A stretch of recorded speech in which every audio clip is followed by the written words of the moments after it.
स्वागत है आप सभी का यूपी जीके की इस क्लास में। देखिए, इस क्लास में हम बौद्ध धर्म और उत्तर प्रदेश के बारे में जानेंगे। ऐसा नहीं है कि आपने बौद्ध धर्म के बारे में पहले नहीं पढ़ा, आपने एंशिएंट हिस्ट्री में पढ़ लिया है, लेकिन यहाँ हम बौद्ध धर्म से संबंधित उन घटनाओं, उन तथ्यों के बारे में जानेंगे जो सिर्फ उत्तर प्रदेश से संबंधित हैं। ओके, तो आइए जानते हैं। देखिए, सबसे पहले हम गौतम बुद्ध की बात करें तो गौतम बुद्ध का जन्म स्थान माना जाता है लुम्बिनी, नेपाल में। इनकी पत्नी का नाम था यशोधरा, जो कि कोलीय गणराज्य की कन्या थी। इनकी माता का नाम था माया देवी, ये भी कोलीय गणराज्य की कन्या थी। और इनके पिता का नाम था शुद्धोधन, जो कि शाक्य गणराज्य के शासक थे, है ना। देखिए, गौतम बुद्ध शाक्य गणराज्य के राजकुमार थे। गौतम बुद्ध को ही शाक्य मुनि कहा जाता है। अगर आपसे प्रश्न पूछा जाए कि किसको शाक्य मुनि कहा जाता है, तो आपका आंसर होगा गौतम बुद्ध। देखिए, अब इनके सर्वाधिक उपदेश की बात करें तो इन्होंने सर्वाधिक उपदेश दिए थे श्रावस्ती में। और किस भाषा में दिए थे, तो आपका आंसर होगा पाली भाषा में। किस भाषा में?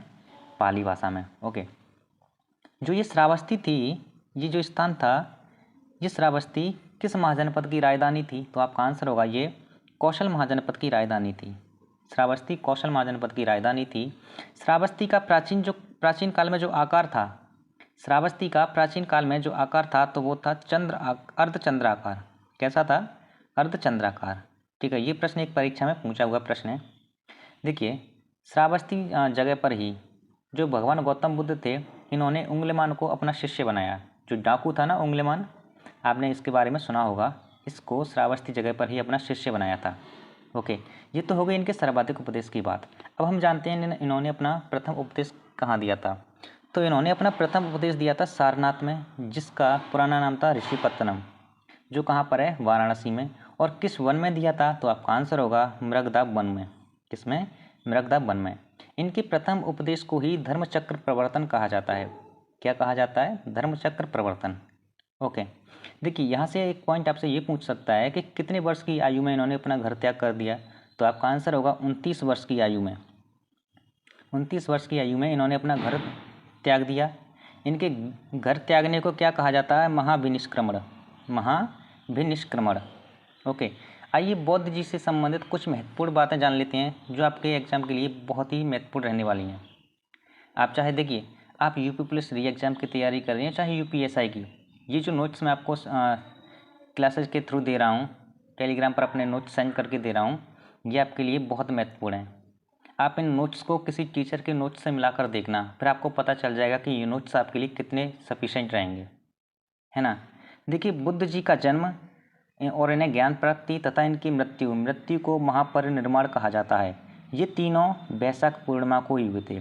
इनका जन्म भी वैशाख पूर्णिमा को, ज्ञान प्राप्ति भी वैशाख पूर्णिमा को, और इनकी मृत्यु भी वैशाख पूर्णिमा को ही हुई थी। ओके, देखिए, अगला प्रश्न आपसे पूछेगा कि किस राज्य को बौद्ध धर्म का पालना कहा जाता है, तो उत्तर प्रदेश को बौद्ध धर्म का पालना कहा जाता है। उत्तर प्रदेश को बौद्ध धर्म का पालना कहा जाता है ना। अब हम जानेंगे यूपी में स्थित कुछ प्रमुख बौद्ध स्थलों के बारे में, जिसमें से पहला है कपिलवस्तु।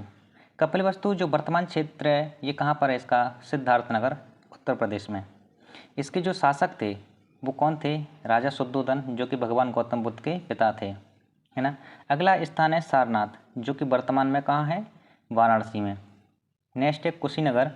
कुशीनगर, यहीं पर भगवान गौतम बुद्ध की मृत्यु हुई थी, और इनकी मृत्यु को कहा जाता है महापरिनिर्वाण। क्या कहा जाता है? महापरिनिर्वाण। क्या आपको पता है कि कुशीनगर किस महाजनपद की राजधानी थी? तो इसका आंसर आप मुझे कमेंट बॉक्स में ज़रूर बताएंगे। ओके, अगला स्थान है श्रावस्ती। यहाँ से आपका यह प्रश्न पूछा जाएगा कि भगवान बुद्ध ने सर्वाधिक उपदेश कहाँ दिए थे, किस भाषा में दिए थे? तो आपका आंसर होगा कि भगवान गौतम बुद्ध ने सर्वाधिक उपदेश श्रावस्ती में दिए थे और पाली भाषा में दिए थे। ओके, नेक्स्ट है इनका रामग्राम। ये जो रामग्राम है, ये वर्तमान में गोरखपुर क्षेत्र में आता है। ओके, अगला स्थल है देवदेह। देवदेह वर्तमान में महाराजगंज के क्षेत्र में आता है। नेक्स्ट है पावा। पावा वर्तमान क्षेत्र कुशीनगर का फाजिल नगर क्षेत्र है। पावा वर्तमान में कहाँ पर है? कुशीनगर का फाजिल नगर क्षेत्र। ठीक है, आइए अब हम कुछ जैन धर्म के बारे में जान लेते हैं। देखिए, जैन धर्म के बारे में हमें सिर्फ उन्हीं तथ्यों, उन्हीं घटनाओं को जानना है जो उत्तर प्रदेश से संबंधित हैं।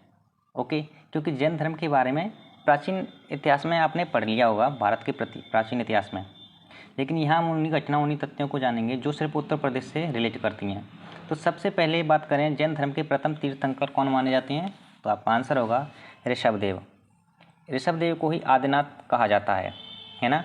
इनका जन्म हुआ था अयोध्या में, किस वंश में, सूर्य वंश में। ओके।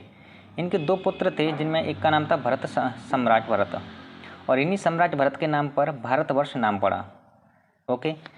23वें तीर्थंकर माने जाते हैं पार्श्वनाथ, जिनका जन्म हुआ था काशी में।